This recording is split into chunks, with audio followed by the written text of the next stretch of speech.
तपाईँ जिन्दगीमा के चाहनुहुन्छ? यदि मैले तपाईँलाई जिन्दगीमा जे चाहनुहुन्छ लेख्नुहोस् भनेर कलम र कागज दिए भने 10-15 चिजहरू लेख्न सक्नुहुन्छ। हामी जिन्दगीमा एकभन्दा बढी अर्थात् धेरै कुराहरू चाहन्छौँ। मानव व्यवहार सम्बन्धी विज्ञहरू भन्दछन् हरेक मानिस जीवनमा कमसेकम 20 चिज चाहन्छन्।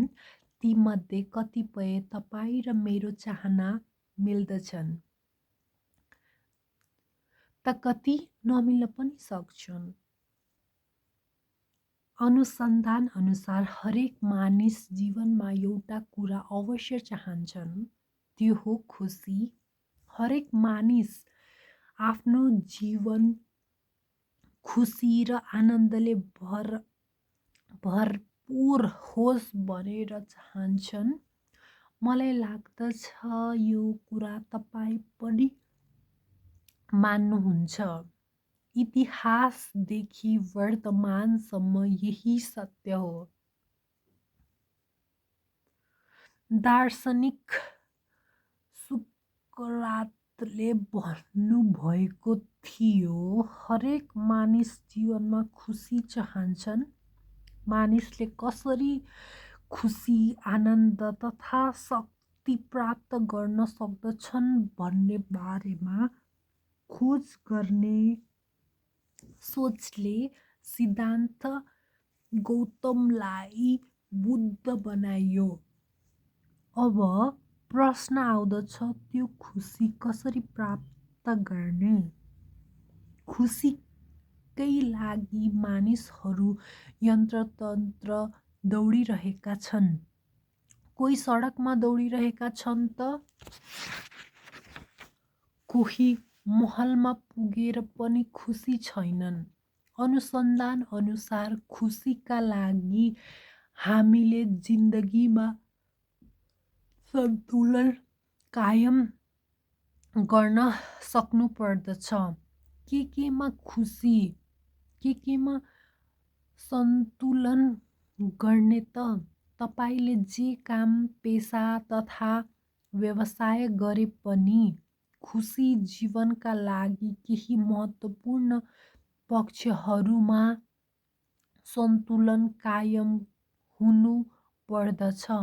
पहिलो हो शारीरिक पक्ष, तपाईँ शारीरिक रूपमा स्वस्थ हुनुपर्छ। दोस्रो हो मानसिक पक्ष, मन शान्त र सन्तुलन हुन सकेन भने सबै कुरा भएर पनि के गर्नु? निद्रा नै लागेन भने सुनको पलङ भए पनि के गर्नु? मानिस स्वास्थ्य यो शताब्दीकै ठुलो चुनौती भएको छ। तेस्रो पक्ष हो भावनात्मक पक्ष। मानिस सामाजिक प्राणी हौ। हामीमा भिन्न भावनाहरू हुन्छन् जस्तै दया, माया, करुणा, घृणा, रिस, आशा, निराशा, विश्वास, डर तथा शङ्का आदि।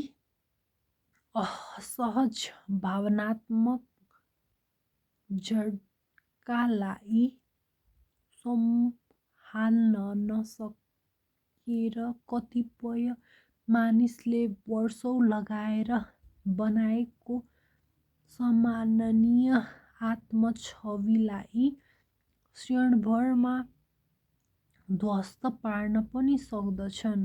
हामी आफ्ना भावनालाई जति सन्तुलित राख्न सक्छौँ त्यति नै हाम्रो सामाजिक जीवन उन्नत बन्दछ।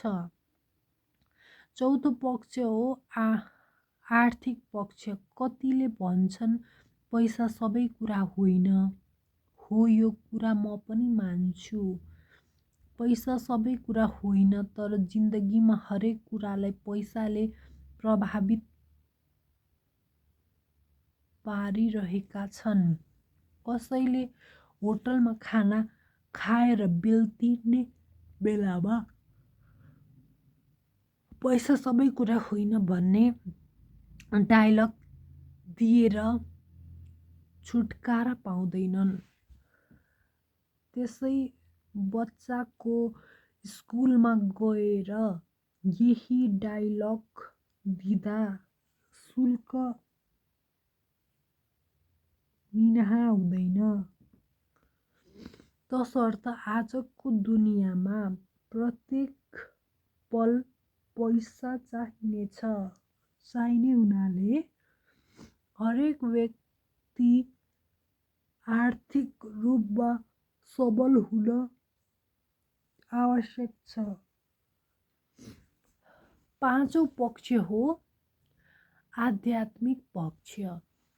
मानवमा दया, माया, करुणा, आदर तथा सम्मान जस्ता गुणहरू अपरिहार्य छन्।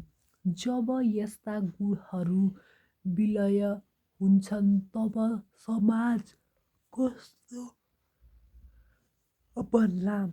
आफ्नै मेहनत र सङ्घर्षद्वारा इमान्दारिताको जगबाट उठेर मानिसहरू ईश्वरत आध्यात्मिक बन्दछन्। वास्तविक आध्यात्मिक छवि आत्मिक शक्तिको महत्त्वपूर्ण आधार हो। यस्ता व्यक्तिको कारणले नै मानव समाजलाई मानव समाज जस्तो बन्न प्रेरित गरेको हुन्छ। खुसी र आनन्दले भरिपूर्ण जीवनका लागि उपरोक्त 5 पक्षहरूमा सन्तुलन हुनु पर्दछ। पुस्तकहरूको भिडमा किन यो पुस्तक? आज हामी एक ठाउँमा बसेर औँला चलाएको भरमा संसारको जानकारी लिन सक्ने विकसित सूचना प्रविधिको युगमा छौँ। बेला बेलामा केही अल्पकालीन चुनौतीहरू आए तापनि मानिसका अगाडि यति धेरै सम्भावना र अवसरहरू इतिहासमा कहिल्यै पनि थिएनन्। विडम्बनाको कुरा अवसरै अवसर तथा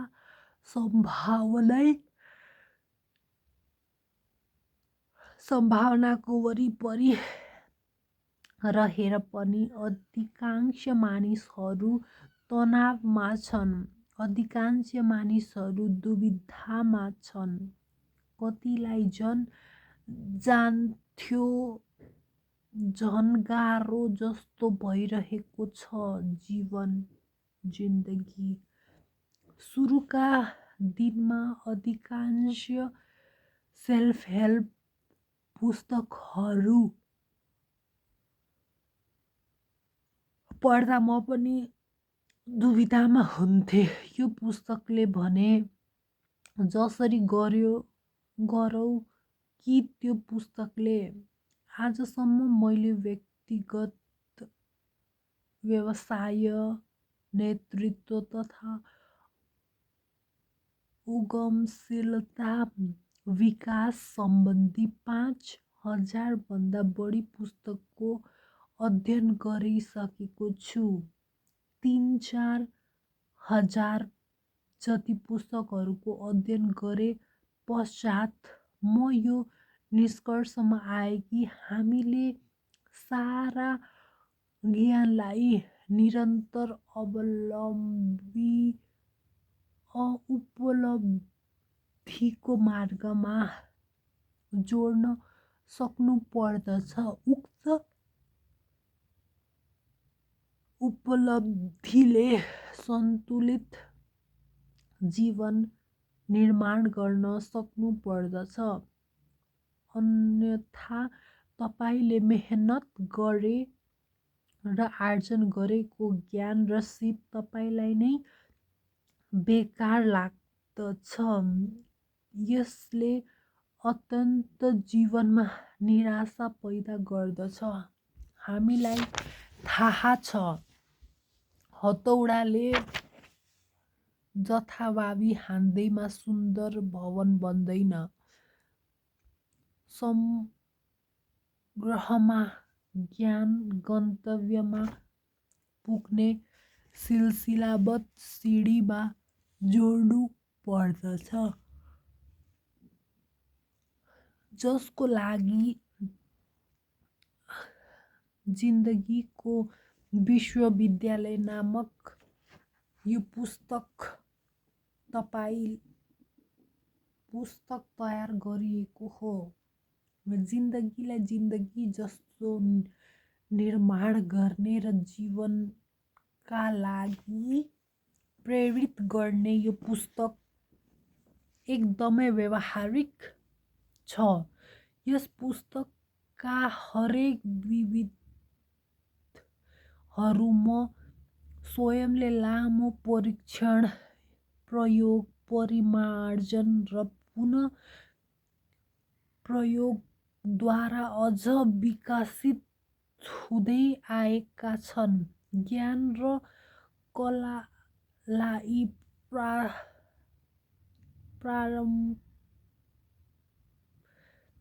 प्राप्तिका 3 प्रमाणित मार्गमा जोडेर सिलसिलाबद्ध भिडाइद्वारा गन्तव्यमा पुग्न यो पुस्तक जो कोहीलाई पनि सहयोगी हुनेछ। उक्त 3 मार्गलाई यस पुस्तकमा अध्याय 1, 2, 3 गरेर उल्लेख गरिएको छ। यसको अलावा यस पुस्तकमा भिडबाट भिन्न बनेर प्राप्तिका लागि निश्चेतता र तीव्रता कायम गर्न भूमिका खेल्ने खास 10 गुणहरूको बारेमा पनि चर्चा गरेको छ। भिडबाट भिन्न बनेर अर्थपूर्ण जिन्दगीको शिखर चुम्न प्रेरित गर्ने यो पुस्तक तपाईको जिन्दगी बदल्ने अन्तिम पुस्तक बन्न पनि सक्दछ। एउटै आकाशमुनि भिन्न भिन्न क्षितिजका लागि आएका हामी मानव कोही भन्दा कम छैनौँ। न तपाईँ म भन्दा कमजोर हुनुहुन्छ, न त म नै तपाईँ भन्दा कमजोर छु। आफ्नो जन्म आफ्नो फरक क्षितिज चुम्नका लागि हो। जिन्दगी रूपी यस खेलको मैदानमा 2 वटा फल छन्। एउटा बलको नाम हो प्रतिस्पर्धा र अर्को बलको नाम हो सृजनशीलता। हाम्रो जन्म प्रतिस्पर्धाको बल हान्नलाई होइन। हाम्रो जन्म कसैलाई कमजोर बनाएर आफू शक्तिशाली प्रमाणित हुनका लागि होइन। त्यो जित वास्तविक जित हो जहाँ तपाईले जित्दा कसैले हार्नु नपरोस्।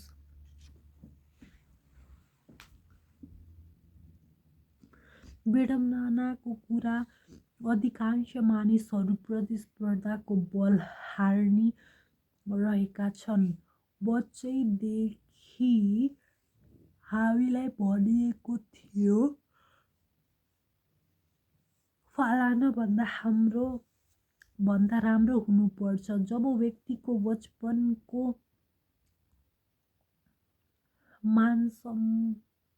मानसपटलामा अर्कोलाई आफ्नो अगाडि नराम्रो साबित गर्ने भावना बीजारोपण गरियो, तब व्यक्ति परिवार तथा समाज र देशमा तनाव सुरु भयो। समाज र राष्ट्रले सृजनशीलताको परोपकारी बल हान्ने खेलाडी खोजिरहेको छ। यो परोपकारी सोच नै भिडबाट भिन्न बढेर इतिहास रच्ने मार्ग हो। तपाईँ आफूले सोचेभन्दा धेरै गुणा राम्रो र क्षमतावान हुन सक्दछ। तपाईँ अहिले एकदमै खराब परिस्थितिमा हुनुहुन्छ। हिम्मत नहार्नुहोला। यो संसारलाई संसार जस्तो एकदमै खराब परिस्थितिसँग सङ्घर्ष गर्नेले बनाएका हुन्। तपाईँ भित्रभित्रै क्षमता बाहिरिरहेको समस्या र चुनौतीभन्दा धेरै शक्तिशाली छ। यो पुस्तकले उक्त क्षमतालाई खोल्ने चाबीको रूपमा काम गर्नेछ। यो पुस्तक अध्ययनको लागि मात्र नभएर अध्ययन, व्यावहारिक प्रयोग तथा उपलब्धिको लागि हो। जिम्मेवार जिन्दगीको यस यात्रालाई तपाईँलाई हार्दिक स्वागत छ। एच.बी. कटवाल।